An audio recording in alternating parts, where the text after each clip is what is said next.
Hi, everyone. My name is Oren J. Sofer. I'm speaking to you from Richmond, California, outside of San Francisco, on behalf of the Insight Meditation Society, all the way over on the other side of the country in Barre, Massachusetts.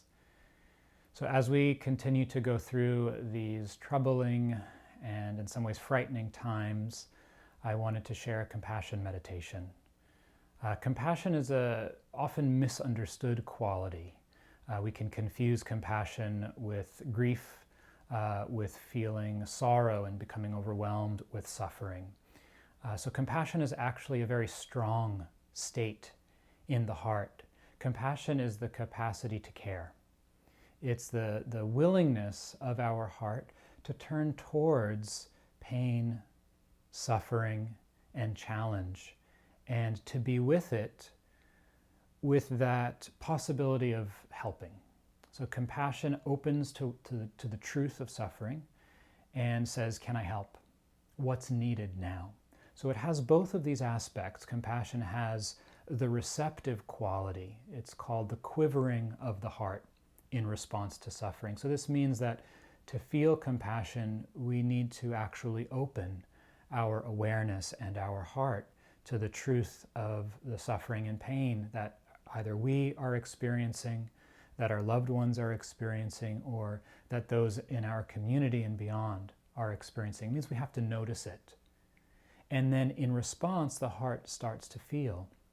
Now, if we stop there, it's very possible and common that we sink, we get overwhelmed or flooded with the immensity of the pain or the fear and all of the reactions that come in relation to that. So compassion also needs to be balanced by equanimity. Now, equanimity is the wisdom of perspective.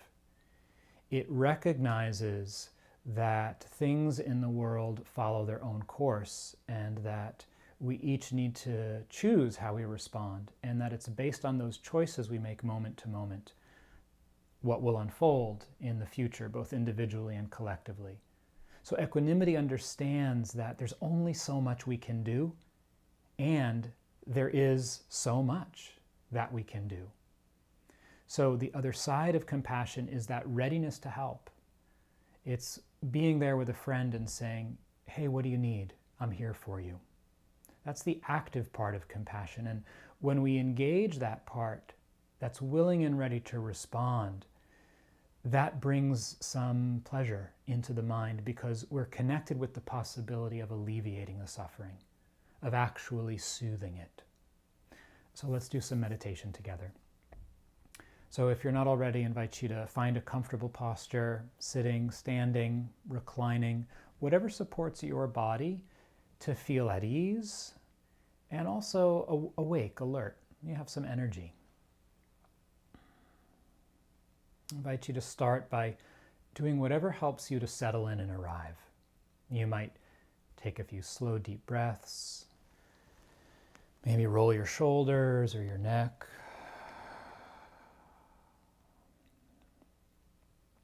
And for the moment, see if you can set an intention to put down, to put aside everything that's been happening.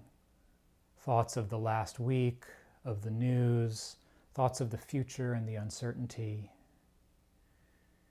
And just bringing all of your heart's attention to being right here with your own body and your own breath. And see if you can feel the weight of your body.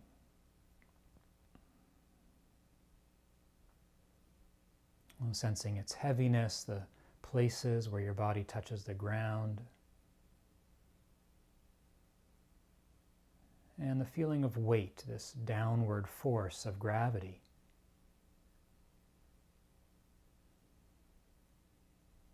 Sometimes I like to think about the image of a smooth stone sinking down through a clear pool of water and coming to rest on the sandy floor of that pond. And in the same way, just letting your attention sink and settle down and into your body, all the way down until you feel the place where your body rests on the earth.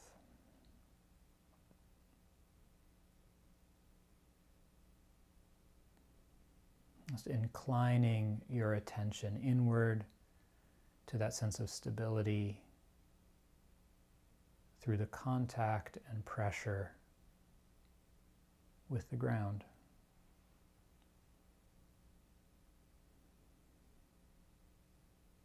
And as you sit quietly,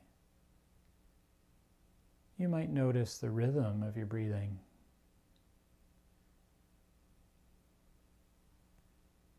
See if you can let it be natural, light and easy.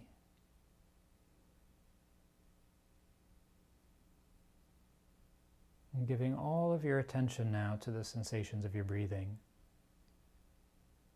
like listening to the waves of the ocean at the beach,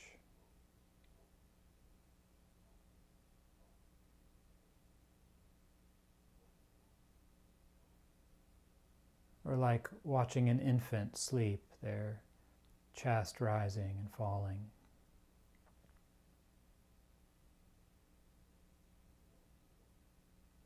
And just tuning into that gentle, steady rhythm of your body's life energy, coming, filling you,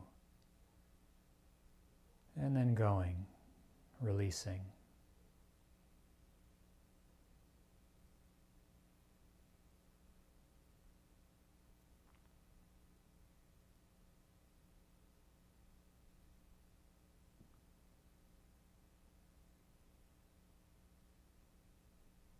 As your attention starts to gather right here in the present moment with your body, with your breathing, if you haven't already, you can close your eyes or gaze down at the ground in front of you, and just letting the visual field be soft and unfocused.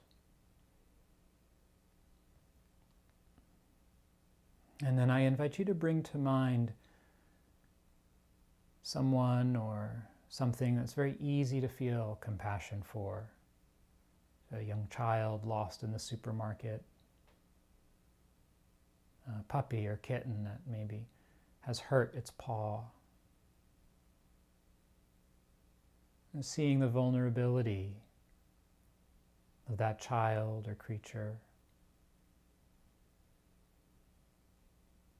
and feeling this energy of care.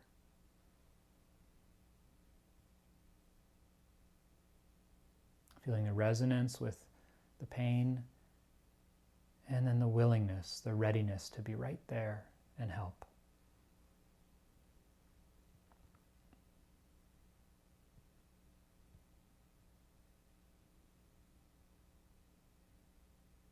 And if it helps, you might use a simple word or phrase like compassion or tenderness, caring.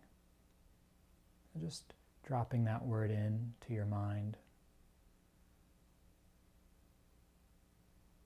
And attuning your heart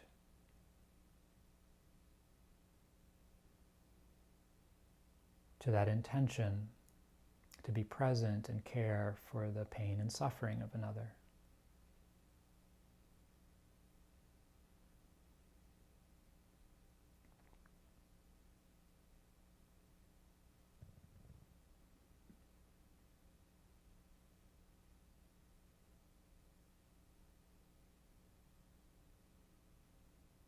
So first we tune in to this energy, to this capacity that we have to be present with the suffering and pain in the world, and then to care for it, to be willing and ready to help and respond.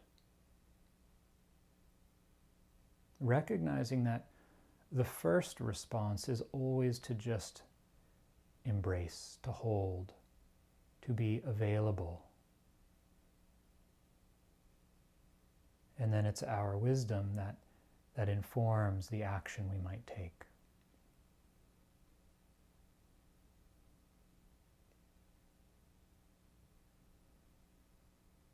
And then in your own time, when you're ready, go ahead and bring to mind someone in your life who could use some compassion. And try to start small, not with the person who's suffering the most. We want to build a little capacity. someone who's feeling really anxious, someone with a lot of stress or fear or loneliness. It might even be that that person is you, that you want to start by offering some compassion to yourself.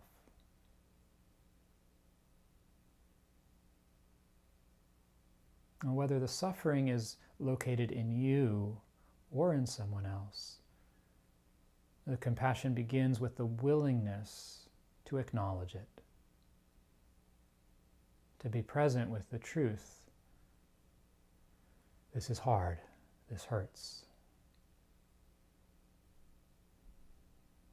And so turning towards it, making space in the heart, and then inviting this capacity to be present, to hold the pain with tenderness.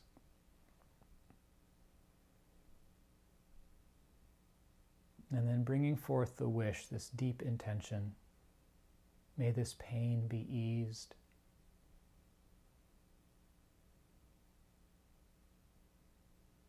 May this suffering be released.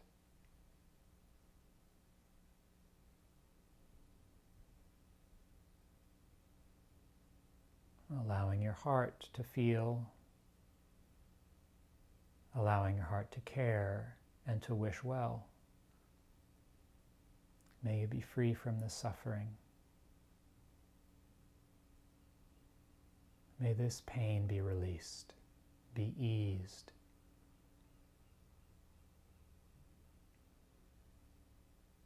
There is incredible power in the strength of that intention and wish.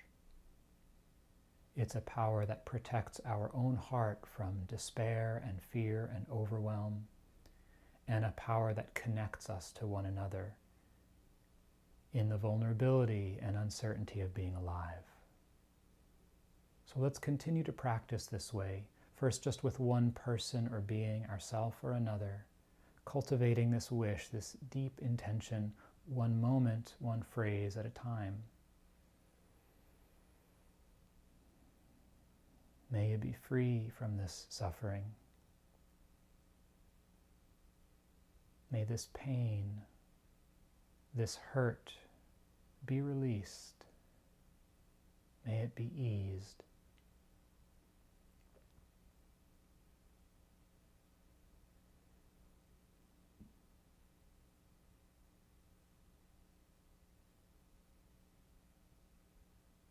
You can find your own words to express the genuine care and compassion in your heart.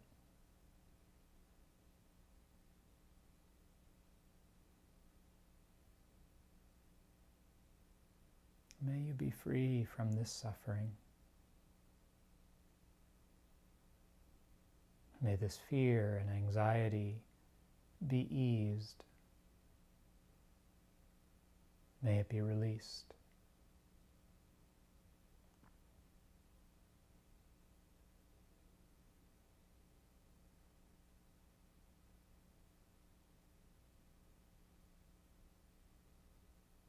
Aligning your heart with the energy of compassion, of care and tenderness.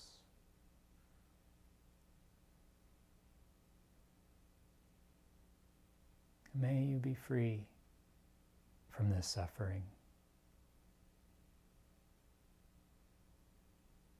May you find tenderness and space with this hurt.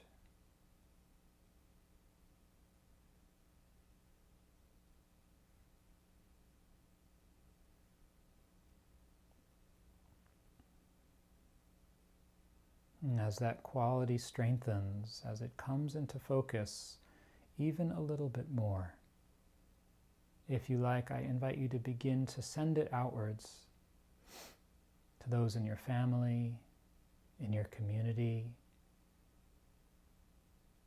to those all across the land, over the seas, around the globe. May all beings be free from suffering.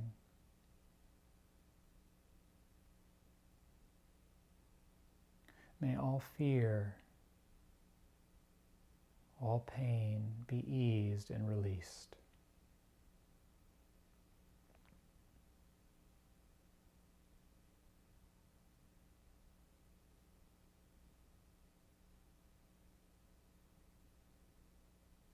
Connecting with this deep and sincere wish, just one moment at a time.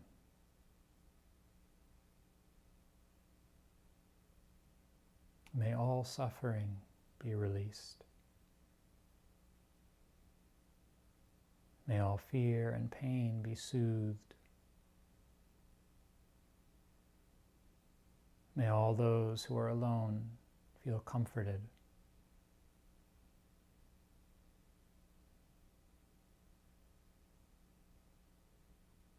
May all those in pain find strength and courage.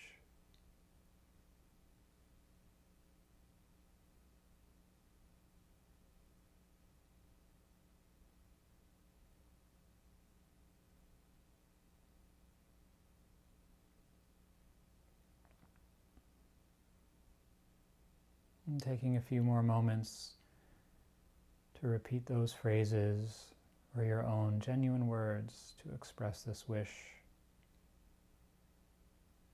this energy of care and compassion.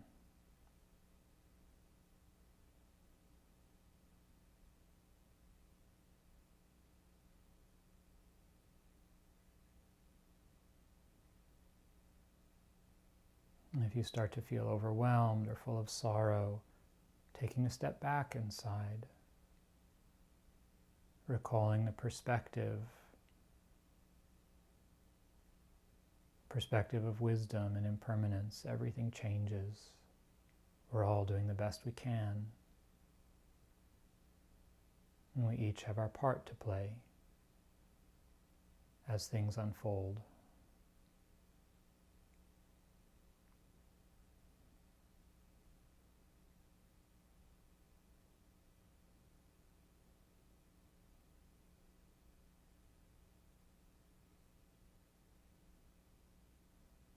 The future is not yet written.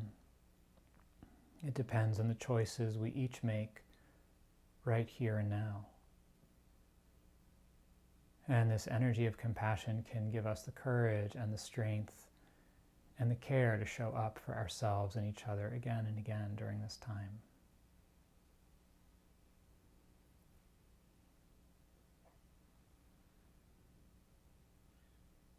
And so as our meditation comes to a close, bringing that energy back into your own heart, letting it nourish you. May I be free from pain and suffering.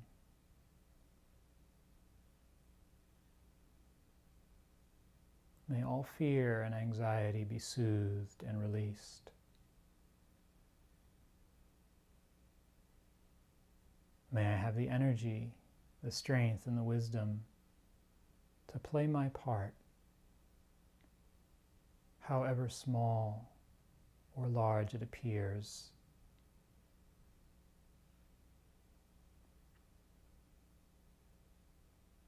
May all beings be free from suffering.